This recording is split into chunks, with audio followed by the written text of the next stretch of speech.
fisherman throws his nets. At night, when he eats, he sits alone. His plate round as the moon, he lights one candle on his table. He cuts the fish with his fork and his knife, peeling back its skin like a bed sheet. Most mornings he wakes before the sun.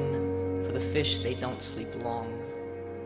On some nights when he has been drinking heavily, he goes down to the rocks and he reads to the fish. He reads to them poems from books. Poems about the human condition, about the muscles inside of him that question and quiver and shiver and sleep. Bottle in one hand, book in the other, books clutching poems like they were their mother, too afraid to let their children out into the soft fear of the electric night, and he was the wild one to show them this world.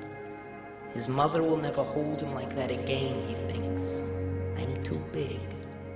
Book in one hand, bottle in the other, while the storms flock behind him like gathering, ballooning corpses. He screams these poems, screaming out the words like they were teeth he no longer needed or cared for. He slurs his screams like a drunk preacher cutting a rope, picking up poems like they were stones to fling at the foot of God's throne, hurling word after word after word, waiting for some door in some black cloud to open up, but nothing happens.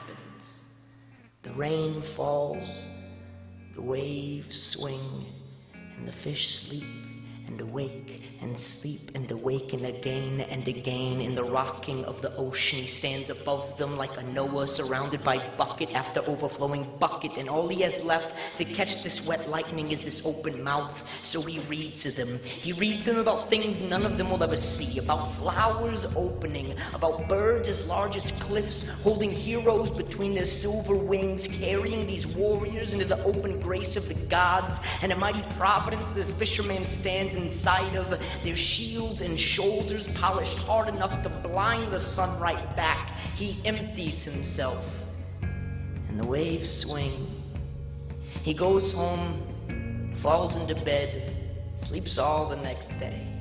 Night comes through his window like a dream, like a fever, like a mother to hold him close to her. He wakes inside of her arms, goes to his kitchen, lights his candle, cooks his audience, and peels back its skin like a bedsheet before crawling in.